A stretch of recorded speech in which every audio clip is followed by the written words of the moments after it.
तो किस तरह से जो है जातियाँ की गई हमारे फार्मर्स पे, एडिशंस पे, रेवेन्यू पे करने के नाम पर, ठीक है। आइए देखते हैं हम लोग कल हमने पढ़ा था परमानेंट सेटलमेंट, जिसको कॉन्वालिशन लागू किया था बिहार एंड बंगाल प्रेसिडेंसीज के लिए, ठीक है, बंगाल एंड बिहार रीजन के लिए। अब देखते हैं हम लोग नेक्स्ट हमारा महलवाड़ी सिस्टम, जो कि वेस्ट उत्तर प्रदेश में लागू किया गया था, ठीक है, in parts of Madhya Pradesh and Punjab. यानी कि जो महलवाड़ी सिस्टम था आज के टाइम पे जो वेस्ट उत्तर प्रदेश है, जो मध्य प्रदेश है और जो पंजाब है, उन सारे रीजन्स में जो है ये महलवाड़ी सिस्टम लागू किया गया था। The land was commonly owned by a group of villages called महल्स। यानी कि जो लैंड होता था एक 2-4 विलेजेस के ग्रुप को मिलाकर, ठीक है, जो जिसको कहते थे महल, ठीक है, वो जो है वो लैंड ओन करते थे और जो रेवेन्यू कलेक्शन की रिस्पॉन्सिबिलिटी थी वो दे दी गई थी तुम्हारी जो हेड होता था इन सारे महल्स का। जैसे फॉर एग्जाम्पल मान लो ये विलेज है, ये विलेज है, ये विलेज है, ये विलेज, ये विलेज है, ठीक है, इन सारे विलेजेस के ग्रुप को कहा जाता था महल, ठीक है। और इनका जो हेड होता था इन्हीं को जो है इनका जो हेड हुआ है सबका, ठीक है, इसी को जो है रेवेन्यू कलेक्शन की रिस्पॉन्सिबिलिटी दे दी गई थी कंपनी के द्वारा, ईस्ट इंडिया कंपनी के द्वारा, यानी कि अंग्रेजों के द्वारा, ठीक है। The revenue demand was not fix permanently, और इसमें जो रेवेन्यू था वो फिक्स नहीं था परमानेंट बेसिस पे, यानी कि हर साल जो है रेवेन्यू चेंज होता रहता था। जो रेवेन्यू का अमाउंट था, जो परमानेंट सेटलमेंट किया था कि वो फिक्स अमाउंट हर साल पे करना पड़ता था जमींदार को, बट इसमें क्या था कि रेवेन्यू जो देना पड़ता था कंपनी को वो फिक्स नहीं होता था पूरे हर जब तक वो सिस्टम लागू रहेगा। वो क्या होता था, इसमें जो है रेवेन्यू हर साल जो है चेंज होता रहता था, ठीक है। और पीरियोडिकली जो है रिवाइज, यानी कि पीरियोडिकली यानी कि हर टाइम जो उसको रिवाइज किया जाता था कि अगर जो उपजाऊ ज्यादा हुआ जमीन से तो ज्यादा ले लेते थे। तो इस तरह के जो है अलग अलग जो कंपनी थी अलग अलग अपने रूल्स एंड रेगुलेशंस लागू किया करती थी हमेशा रेवेन्यू कलेक्शन को लेकर, क्लियर। तो ये तुम्हारा महलवाड़ी सिस्टम जो कि उत्तर प्रदेश, वेस्ट उत्तर प्रदेश, पंजाब और मध्य प्रदेश रीजन में लागू किया गया था। अब हमारा रैयतवाड़ी सिस्टम, ठीक है। तो जो रैयतवाड़ी सिस्टम था ये तुम्हारा स्टार्ट किया गया था थॉमस मुनरो के द्वारा, ठीक है। ये इसको डिवाइस किया था, इसको प्लानिंग किया था किसने, थॉमस मुनरो ने। और रैयतवाड़ी सिस्टम में क्या था कि ये जो है ये मद्रास और तुम्हारा बॉम्बे प्रेसिडेंसी में लागू किया गया था ये सिस्टम रेवेन्यू कलेक्ट करने के लिए, ठीक है। It was introduced for the parts of Madras and Bombay presidencies.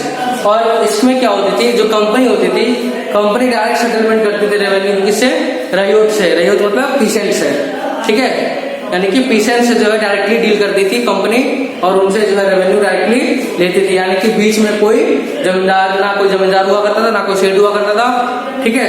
Directly जो है कंपनी पीसेंट से ही डील करती थी रेवेन्यू कलेक्ट करने के लिए। और जो फार्मर हुआ करता था या जो पीसेंट हुआ करता था वो तब तक जो है अपनी जमीन का मालिक रहेगा जब तक वो रेवेन्यू को पे करता रहेगा। जैसे ही जो है रेवेन्यू को पे करना बंद कर देता था तो जमीन का जो मालिकाना हक था, जो अधिकार था फार्मर्स के पास, वो उनसे ले लिया जाता था और किसी और को दे दिया जाता था। और जो रेवेन्यू कलेक्शन का जो अमाउंट था, ठीक है, जो सिस्टम था इसमें फर्टिलिटी, लैंड की फर्टिलिटी के अनुसार जो है वो रेवेन्यू कलेक्ट किया जाता था। जैसे मान लो कोई जमीन है, ठीक है, इस पे उपजाऊ कम हो रहा है तो यहाँ से रेवेन्यू कम लिया जाएगा। कोई दूसरा जमीन है, ठीक है, जहाँ से रेवेन्यू, यहाँ से जो प्रोडक्शन है फूड क्रॉप्स का वो बहुत ज्यादा हो रहा है, यानी कि वहाँ की जमीन अच्छी है, लैंड फर्टाइल है, तो वहाँ से रेवेन्यू ज्यादा लिया जाता था। तो यही सिस्टम था इसमें कि जिस जमीन से ज्यादा क्रॉप्स का प्रोडक्शन हो रहा था वहां से रेवेन्यू ज्यादा आती थी और जिस जमीन का रेवेन्यू प्रोडक्शन कम था वहां से रेवेन्यू कलेक्शन बहुत कम होती थी, ठीक है। और इसीलिए इसमें ये फायदा था किसानों के लिए कि जो उनकी जमीनें हैं उनका जमीनों का जो है देखभाल कंपनी के द्वारा किया जाता है ताकि जो क्रॉप का प्रोडक्शन है वो ज्यादा से ज्यादा रहे, क्लियर। तो ये दो चीजें जो है ये रैयतवाड़ी सिस्टम और जो महलवाड़ी सिस्टम है ये रेवेन्यू कलेक्शन का एक सिस्टम था जिसको ब्रिटिशर्स ने लागू किया था इंडिया में जो हमारा महलवारी सिस्टम था, ये तुम्हारा वेस्ट उत्तर प्रदेश, मध्य प्रदेश और पंजाब के रीजन में लागू किया गया था। और जो महलवारी सिस्टम था, ये लागू किया गया था बॉम्बे और मद्रास प्रेसिडेंसी के लिए, जिसको थॉमस मुनरो ने इसको प्लानिंग किया था। और इसमें जो है डायरेक्ट सेटलमेंट होता था हमारे पीसेंट से रेवेन्यू कलेक्ट करने के लिए। ठीक है, तो आई होप दोनों आपको टॉपिक्स क्लियर हो गया होगा। ठीक है, आपसे मैं रिक्वेस्ट कर रहा हूँ कि प्लीज आप जो है बुक्स ले लीजिए, ताकि आपको पढ़ने में, टॉपिक्स को समझने में, चैप्टर को समझने में आसानी हो। ठीक है, और प्लीज जब वीडियो आप शुरू करें तो आप स्टार्टिंग लिखें कमेंट सेक्शन में और अपना नाम लिखें, और जब एंड करें तो आप कमेंट सेक्शन में एंड जरूर लिखिए।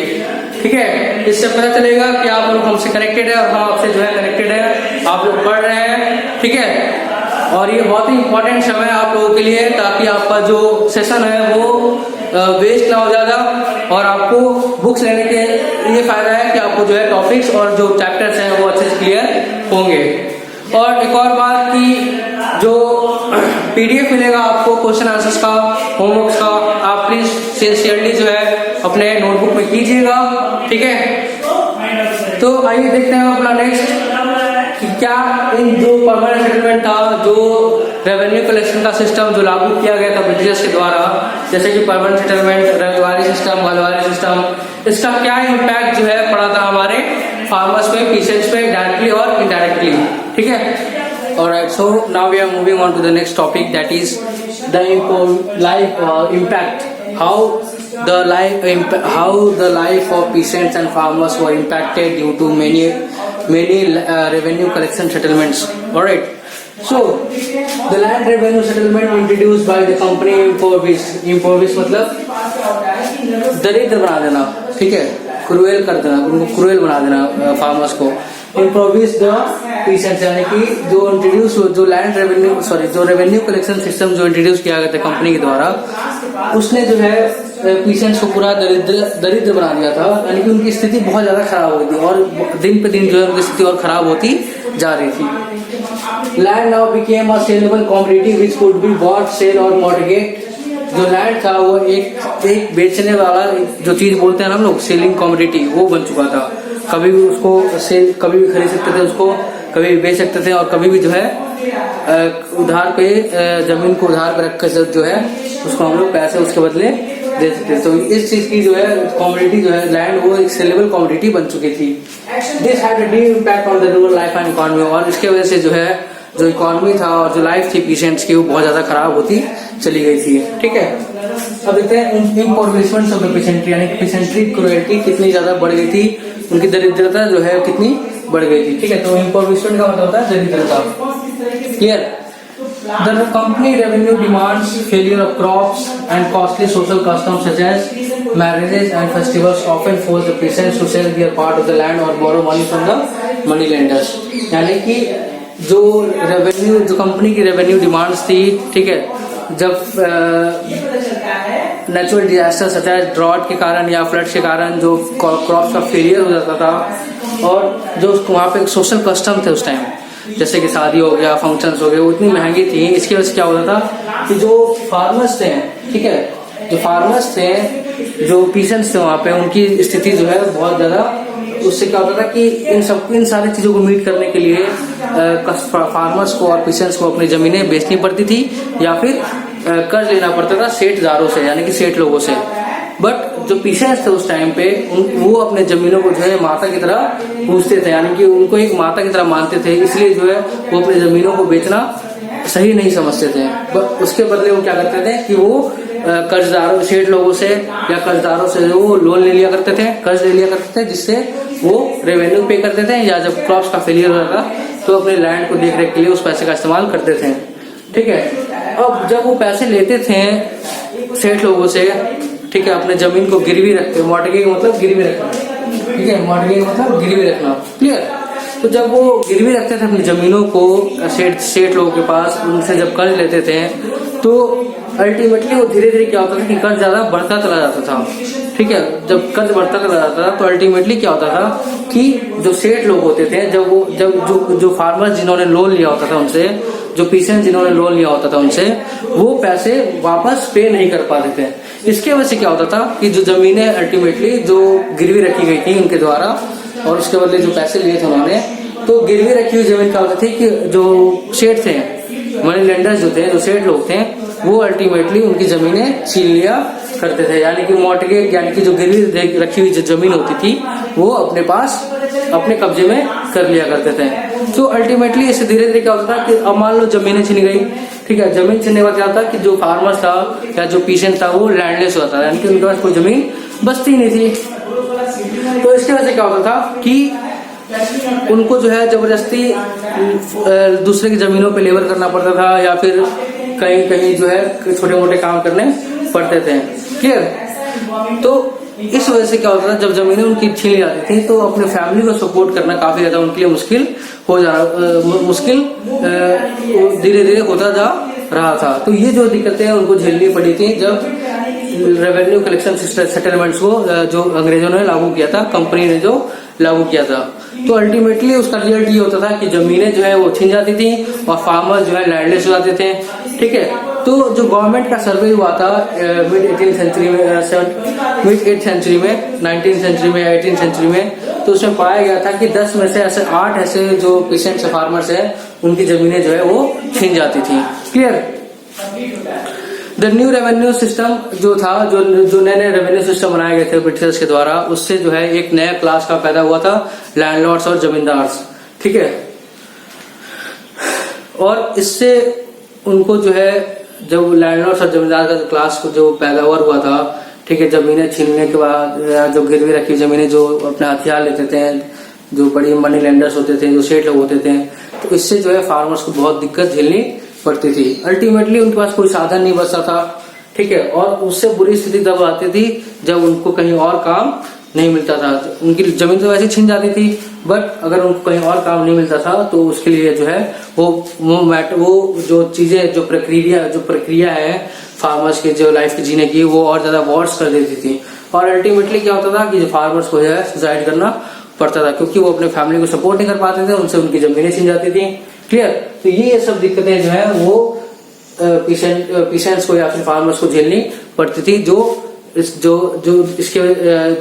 इसका मेन कारण क्या था कि जो नए नए रेवेन्यू कलेक्शन सेटलमेंट से लागू किए गए थे ब्रिटिशर्स के द्वारा, वो उनकी जमीनें छीन जाती इनकी वजह से, और फार्मर्स जो है लैंडलेस हो जाते थे। और अल्टीमेटली जब कोई उनको काम नहीं मिलता था तो उनको अपनी फैमिली को सपोर्ट करने में बहुत ज्यादा दिक्कत होती थी, और अल्टीमेटली जो है उनको सुसाइड करना पड़ता था। क्लियर? तो आई होप जो इंफॉर्मेशन है पेशेंट्री की आपको क्लियर हो गई होगी। ठीक है, सो आप लोगों से मैं रिक्वेस्ट कर रहा हूँ, प्लीज जब भी आप ऑनलाइन पढ़ें तो आप जो है जो भी दिक्कत हो, कोई भी डाउट हो, तो प्लीज आप उसे कमेंट सेक्शन में जरूर पूछिएगा। क्लियर? आइए नेक्स्ट देखते हैं हमारा cultivation of crops, cash crops, यानी कि वैसे क्रॉप्स जिनमें वो बेचकर वो पैसा कमाते थे, जैसे कि इंडिगो हो गया, कॉफी हो गया। ठीक है, Alright, so now we are moving on to the next topic, that is cultivation of cash crops। यानी कि कैश क्रॉप्स को जो है वो सारे क्रॉप्स होते हैं, कैश क्रॉप, जो कि कमर्शियल पर्पस का यूज किया जाता है, जिससे उसको बेचकर बहुत ज्यादा फायदा कमाया जा सकता है। तो the 19th century saw an increase in the cultivation of cash crops such as Indigo, jute, sugar, oil seeds, coffee, T and cotton. यानी कि 19th सेंचुरी में जो है कैश क्रॉप्स का बहुत ज्यादा कल्टीवेशन होने लग गया था हमारे इंडिया में। जैसे कि हमारा कैश क्रॉप्स हो गया इंडिगो, यानी कि जो नील होता है, जूट हो गया, शुगर हो गया, ऑयल सीड्स हो गए, तिलहन जिसको कहते हैं, कॉफी हो गया, टी हो गया, कॉटन हो गया। ये सारे ऐसे क्रॉप्स थे जिसको हम लोग बोलते हैं कमर्शियल पर्पस क्रॉप्स या फिर कैश क्रॉप्स, जो कि जिसको बेचने में बहुत ज्यादा फायदा कमाया जा सकता है। तो इन सब चीजों का जो कल्टीवेशन जो है इंडिया में बहुत ज्यादा होने लग गया था 19th सेंचुरी में। These products were widely used in the British manufacturing industries and hence company encouraged the production of these crops in the fields of peasants। ये जो चीजें हैं कैश क्रॉप्स, इसका इस्तेमाल जो है ब्रिटिश मैन्युफैक्चरिंग इंडस्ट्रीज में बहुत ज्यादा होने लग गया था। इसीलिए जो है जो ब्रिटिशर्स थे, जो कंपनी थी ईस्ट इंडिया कंपनी, उन्होंने जो है इन सारे क्रॉप्स का कल्टीवेशन और ज्यादा बढ़ाने लग गए थे। वो सारे फील्ड्स में जो उन्होंने फार्मर से एक्सट्रैक्ट किया था मॉर्टगेज करके या फिर जो फार्मर्स के पास जिनकी अपनी ज़मीनें होती थी। और क्योंकि उन्होंने इन सारे क्रॉप्स को इनकरेज किया था ग्रो करने के लिए, इनका प्रोडक्शन करने के लिए, तो जो फूड क्रॉप्स होते थे, फूड क्रॉप्स का जो प्रोडक्शन था वो धीरे धीरे डिक्लाइन होते चला गया।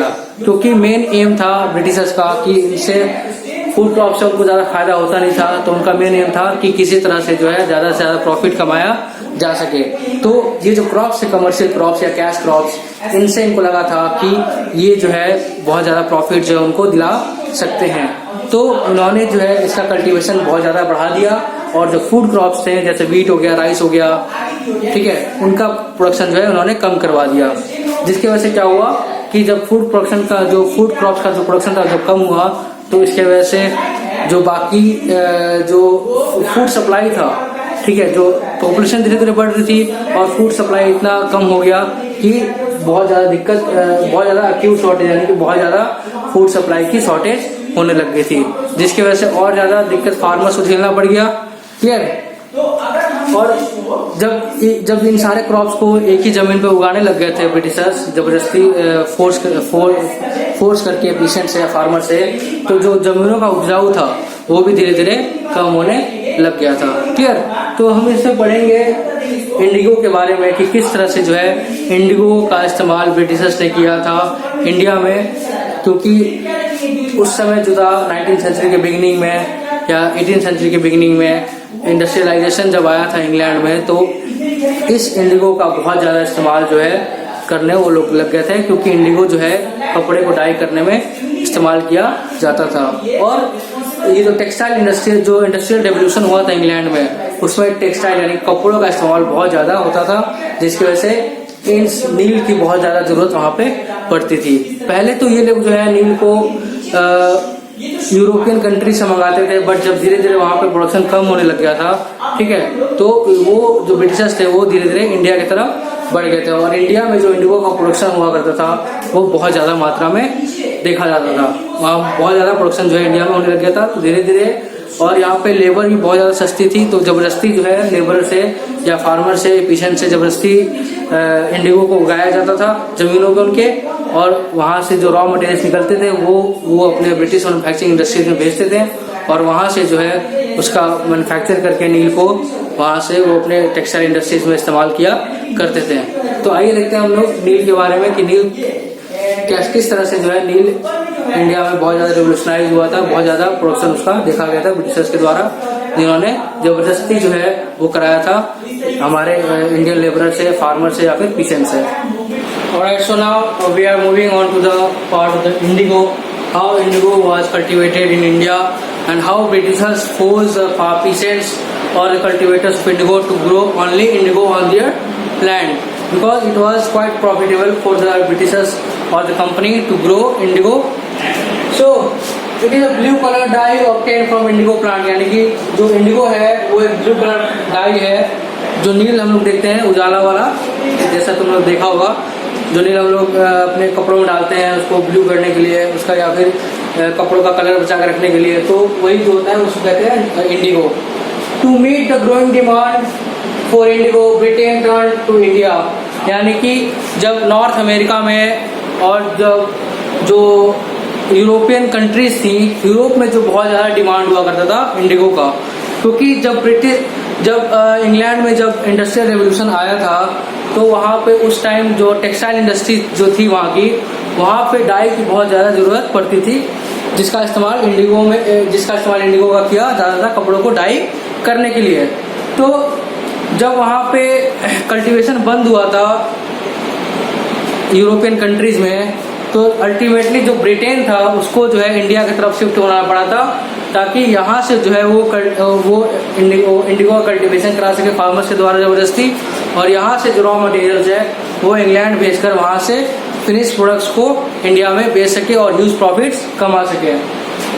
The company now force the farmers of Bengal to grow only indigo, और जो फार्मर्स थे बंगाल के उनको जो है ज़बरदस्ती उनसे सिर्फ इंडिगो का ही प्रोडक्शन करवाने फोर्स कर दिया था ब्रिटिशर्स ने कि सिर्फ वहाँ के फार्मर्स जो है इंडिगो ही ग्रो कर सकते हैं। The by beginning of the 19th century, indigo was a major crop export to England। और जो beginning था 19th century का, इंडिगो जो था वो एक मेजर आइटम हो गया था एक्सपोर्ट का इंग्लैंड में। Since indigo cultivation faced huge profits, some officials of the company began to privately invest in the indigo cultivation। और क्योंकि जो इंडिगो था वो एक बहुत ही प्रॉफिटेबल क्रॉप माना जाता था ब्रिटिशर्स के लिए, तो जो ऑफिशियल्स थे ईस्ट इंडिया कंपनी के, उन्होंने प्राइवेट में यानी कि उन्होंने खुद का जो है बिजनेस स्टार्ट कर दिया इंडिगो को कल्टीवेशन के लिए। ठीक है, cultivation of Indigo was a labour intensive job. और जाहिर सी बात है जो इंडिगो का कल्टीवेशन था वो बहुत ही ज्यादा एक लेबर इंटेंसिव काम हुआ करता था, यानी कि बहुत ज्यादा मेहनत लगती थी कल्टीवेशन को ग्रो करने में। The planters sign contract with the cultivators to grow only indigo. और जो प्लांटर्स थे, ठीक है, जो बड़े बड़े जमीनों में जो प्लांट उगाने वाले जो मालिक थे, उन्होंने कल्टीवेटर यानी कि इंडिगो कल्टीवेटर से कॉन्ट्रैक्ट कर लिया था कि वो अपने जमीनों पे जो है सिर्फ और सिर्फ जो है इंडिगो का ही कल्टीवेशन करेंगे। Over time the price pay to the cultivator became less and less. और शुरू में तो जो प्लांटर्स थे और जो ब्रिटिश ईस्ट इंडिया कंपनी थी, उन्होंने मिलकर जो है कल्टीवेटर्स को प्रॉमिस किया था कि ठीक है हम आपको जो है जो प्रॉफिट होगा उसका बहुत ज्यादा पार्ट आपको देंगे। बट धीरे धीरे उन्होंने क्या किया, अपने प्रॉफिट के चक्कर में, अपने आप को ज्यादा प्रॉफिट कमाने के चक्कर में उन्होंने जो कल्टीवेशन का जो पेमेंट था कल्टीवेटर्स का, इंडिगो कल्टीवेटर्स का, वो धीरे धीरे उन्होंने कम कर दिया था। The indigo cultivator suffer under such an exploitative system. और जो जबरदस्ती इंडिगो उगाने का और धीरे धीरे प्राइस कम करने का जो सिस्टम था ब्रिटिशर्स का और प्लांटर्स का, वो उस बुरी स्थिति में जो है कल्टीवेटर्स को बहुत ज्यादा सफर करना पड़ता था, यानी कि बहुत ज्यादा नुकसान जो है कल्टीवेटर्स को सफर करना पड़ता था। धीरे धीरे उनकी जो जमीनें होती थी, जो फर्टिलिटी होती थी सॉइल की, वो धीरे धीरे खत्म होती जा रही थी। क्यों? क्योंकि एक ही जमीन पे जब तुम लोग बार बार क्रॉप्स एक ही क्रॉप उगाओगे, चाहे वो फूड क्रॉप हो चाहे वो कैश क्रॉप्स हो, तो अल्टीमेटली क्या होता है कि जमीन की जो फर्टिलिटी होती है, जो सॉइल की फर्टिलिटी, जो उपजाऊपन होता है, वो धीरे धीरे खत्म हो जाता है। और जो ब्रिटिशर्स थे या जो प्लांटर्स थे वो फैसिलिटीज प्रोवाइड नहीं करते थे इरिगेशन की, ना ही वाटर सप्लाई की फैसिलिटीज प्रोवाइड करती थी इन कल्टीवेटर्स को, ताकि वो लोग जमीनों की जो फर्टिलिटी है वो बचाकर रख सके, तो वो भी वो लोग नहीं करते थे।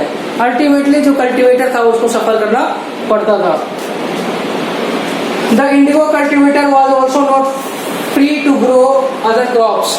और जो इंडिगो कल्टीवेटर था, अगर चाहता भी था कि हम लोग दूसरे क्रॉप्स को उगा लें, या वो ऐसा सिंस कॉन्ट्रैक्ट साइन हो चुका था उनके साथ, तो कल्टीवेटर जो थे वो बाकी क्रॉप्स को उगा भी नहीं सकते थे इंडिगो के अलावा, जैसे फूड क्रॉप्स हो गया, गेहूं चावल हो गया। बट अगर करना भी चाहता था कोई कल्टीवेटर कि हम लोग कुछ पार्ट ऑफ द जमीन पे जो है हम लोग इंडिगो कल्टीवेट कर लें और कुछ पे फूड क्रॉप्स का कल्टीवेशन कर लें, तो वो नहीं कर पाता था। क्यों? क्योंकि जो फर्टिलिटी होती थी सॉइल की वो धीरे धीरे खत्म हो चुकी थी, जिसकी वजह से जो है बाकी के दूसरे क्रॉप्स भी जो है वो नहीं उगा पाते थे। ठीक है, तो ये जो है बहुत ज्यादा दिक्कत झेलनी पड़ी थी इसे कल्टीवेटर्स को। ठीक है, जबरदस्ती जो है उनको काम करवाया जाता था उनसे जमीनों पे, और सिर्फ कल्टीवेशन जो है इंडिगो का ही करवाया जाता था। तो अल्टीमेटली वो लोग कुछ कर भी नहीं पाते थे, बट एक ही ऑप्शन था उनके पास कि सिर्फ रिवोल्ट कर सकते थे। और जो देश बंधु मित्रा थे बंगाल के, उन्होंने जो है एक किताब लिखी थी नील दर्पण। ठीक है, उसमें उन्होंने दर्शाया था कि किस तरह से जो है कल्टीवेटर्स पर अत्याचार किया गया था, जो एट्रोसिटीज थी, यानी कि जो क्या बोलते हैं उसको, एट्रोसिटीज कहने का मतलब है कि जो दुर्व्यवहार था वो बहुत ज्यादा किया जाता था कल्टीवेटर्स पे, प्लांटर्स के द्वारा और ब्रिटिश ईस्ट इंडिया कंपनी के द्वारा। तो ये सब चीजें जो है उनके जो दीनबंधु मित्रा थे उनके किताब में जो है ये सब चीजें जो है मेंशन किया गया है कि किस तरह से जो है ब्रिटिशर्स ने फोर्स किया था कल्टीवेटर्स को सिर्फ इंडिगो ग्रो करने के लिए, और उससे क्या क्या इम्पैक्ट जो है कल्टीवेटर्स को हुआ था, और किस तरह से जो है कल्टीवेटर्स दब के रह गए थे और उनके पास सिर्फ एक ही ऑप्शन बचा था कि वो एक रिवोल्ट कर सकते थे। सो एज ऑफ नाउ इस चैप्टर में फिलहाल यहीं तक है, ये लास्ट टॉपिक था हमारे इस चैप्टर का। तो आई होप आपको जो है ये टॉपिक्स क्लियर हो गया होगा जो मैंने पढ़ाया है इसके पिछले पार्ट में भी। ठीक है, तो आपसे रिक्वेस्ट है कि आपको जो होमवर्क मिलेगा आप सिंसियरली कीजिएगा, ठीक है। वीडियो शुरू करने से पहले आप स्टार्टिंग और अपना नाम जरूर लिखिएगा, साथ साथ जब एंड करेंगे तो भी जो है कमेंट सेक्शन में अपना नाम एंड जरूर लिखिएगा, ठीक है। तो आई होप कि आपको ये टॉपिक्स सारे क्लियर हो गए। कोई भी डाउट हो आप प्लीज़ मुझसे जो है कमेंट सेक्शन में जरूर पूछिएगा, ठीक है, ताकि मैं आपके वहाँ पे डाउट्स क्लियर कर सकूँ। और एंड में यही कहना चाहूँगा कि अगर आपको वीडियो पसंद आया तो प्लीज़ वो शेयर कीजिए, लाइक कीजिएगा और हमारे चैनल स्टडी टीच को जो है सब्सक्राइब कीजिएगा और प्लीज़ बेल आइकन दबाना मत भूलिए, ताकि आप जो है हमारे लेटेस्ट नोटिफिकेशन को मिस ना कर पाएँ और आपको जो है जो भी वीडियोस अपलोड होंगे बाकी सब्जेक्ट्स के वो आपको सबसे पहले मिलेंगे। So thank you for watching the video, thank you so much.